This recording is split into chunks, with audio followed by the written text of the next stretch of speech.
What is going on, everybody? How is everybody doing today? So last year I did a lot of these when there was top players that came up in some trade rumors, and recently the Utah Jazz got eliminated in the playoffs, in which they were heavy favorites to win the series at the start of it because Luka was out for the first couple of games and they lost. Yeah, the Jazz ended in a very disappointing season, so I asked you guys on the community tab, give me your most realistic Rudy Gobert or Donovan Mitchell trades to react to for this video. So thank you to everybody that commented, 82 comments. Once it starts getting kind of repetitive, probably end it there, but I'm sorting it by the top comments first. And yeah, if you guys do enjoy these, feel free to drop a thumbs up. If there's any other players you want to see me do this video for, let me know down below. And then also, if you guys like any of these trades, if there was a good trade that I didn't mention, let me know down below and I'm going to give you my thoughts and opinions on it. So Random Mason says, he has a pretty big one here. The Cavs received Donovan Mitchell. Jazz received Colin Sexton in a sign and trade. Isaac Okoro, maybe Lowry Markkanen, 2 firsts and a second. Love this for the Cavs. You're telling me you can have a backcourt of Darius Garland and Donovan Mitchell, which is immediately one of the best backcourts in the league. You'd have already one of the best front courts in the league in Jared Allen and Evan Mobley.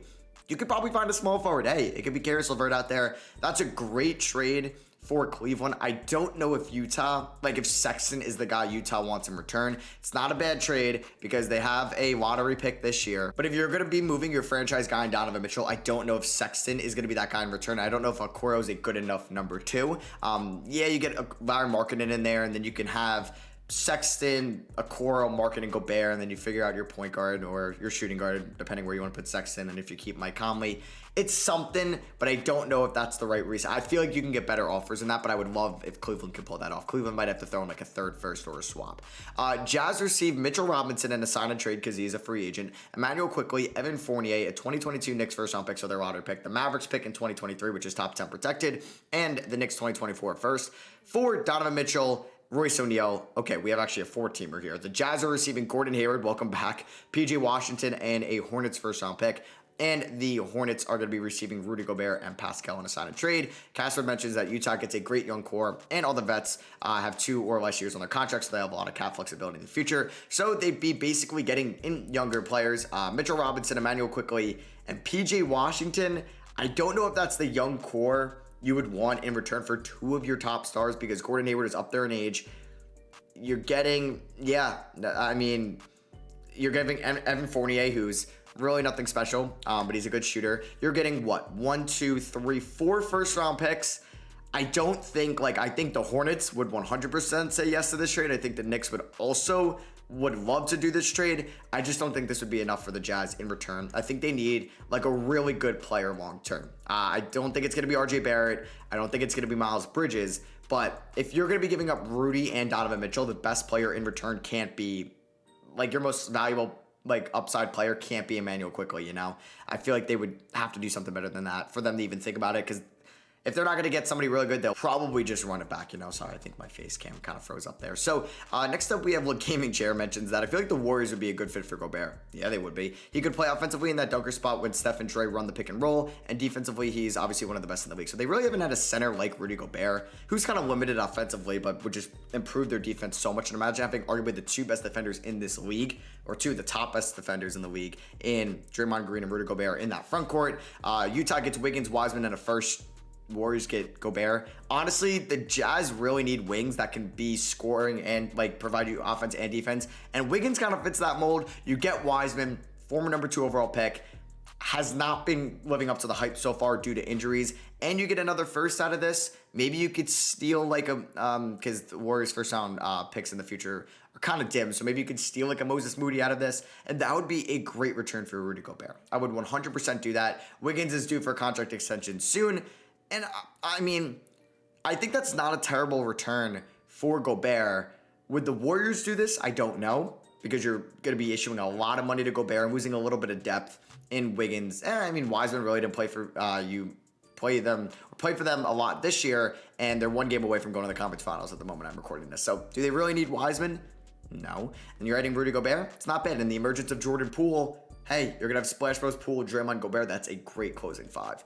Richie Miller suggests that the Atlanta Hawks get Rudy Gobert. Jazz get John Collins, Gordon Hayward, and Jalen Johnson, as well as a Hornets first. Hornets get Clint Capella and Bojan Bogdanovic. So they would be Charlotte's moving Gordon Hayward in a first for Clint Capella and Bogdanovic.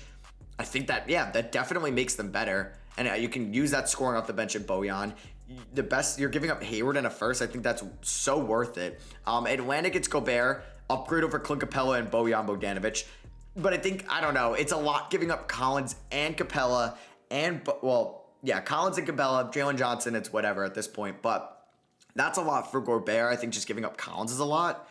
I think Atlanta, didn't mean to do that, Richie, sorry. But I think Atlanta would probably say no in this deal, but Utah would be getting a hell of a return if they were able to get John Collins, Gordon Hayward, a young player, Jalen Johnson, and a first. Carl B mentions Rudy Gobert in a second-round picks of the Hornets. So we're seeing a lot of Gobert to the Hornets trades. Yeah, I mean, I think it's a good, like, Hayward coming back to Utah, not a bad idea. They get Rozier, Kai Jones, and 2 firsts.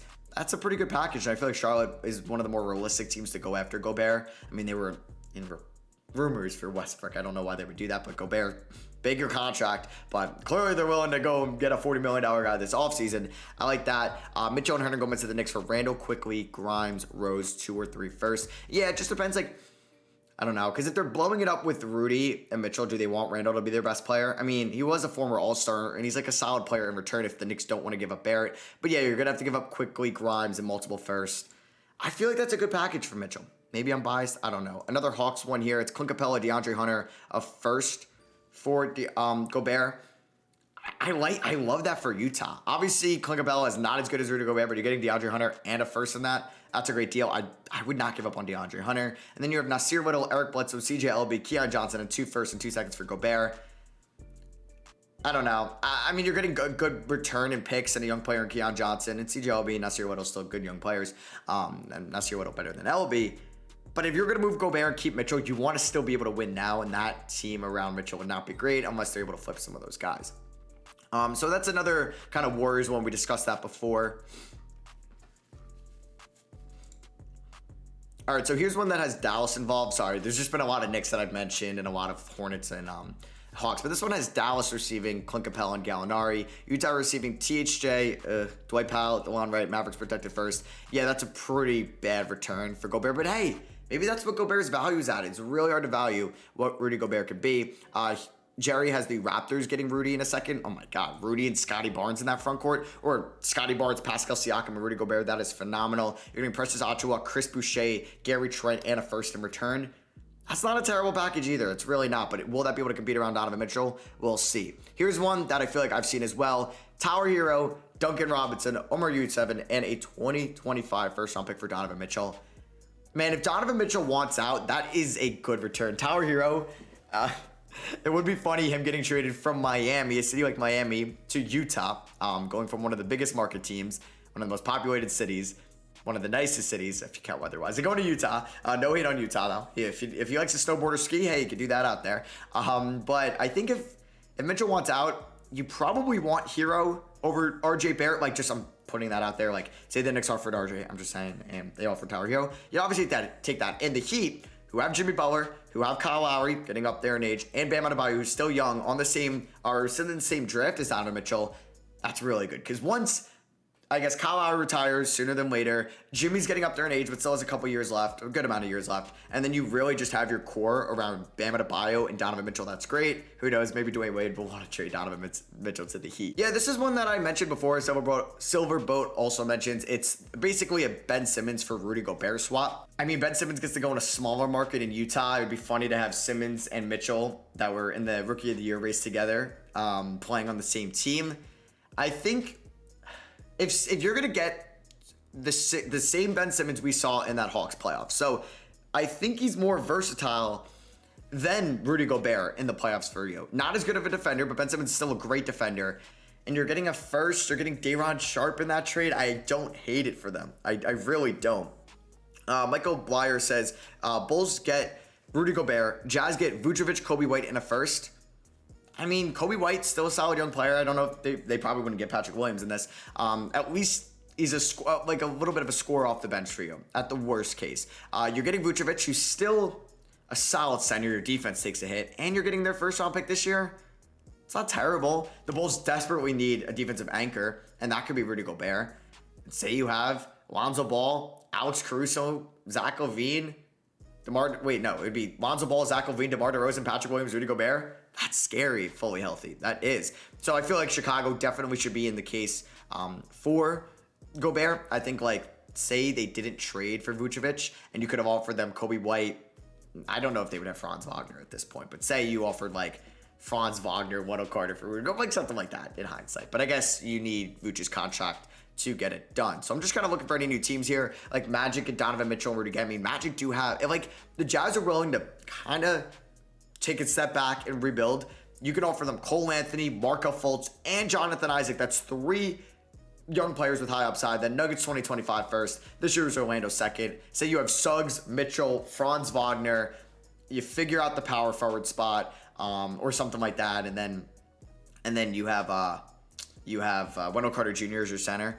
It's pretty good. It's pretty good. I don't think it would be Okiki, but they could definitely find a power forward. So this one's kind of like a Warriors 2-team trade. I don't think, that's basically. If Gobert goes to the Warriors, which is interesting to think about. So we've seen a lot of Knicks. This is a Wizards one. So Rudy Gobert and Royce O'Neal and a first. Utah's giving up a first for Beal, Porzingis, Bryant.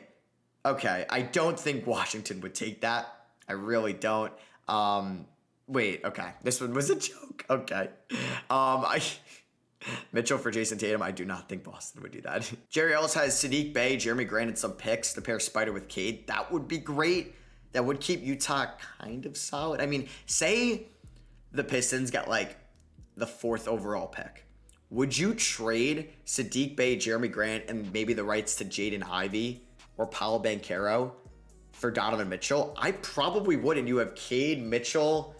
I mean, Hayes is probably out of the equation. You have Stewart at the 5. I don't know. I guess your 3 and 4 are kind of thin at that point, but you could you'll have a little bit of cap space still because you get off the Grant deal. Maybe you could flip Olynyk in that deal as well. It's interesting to think about. It is.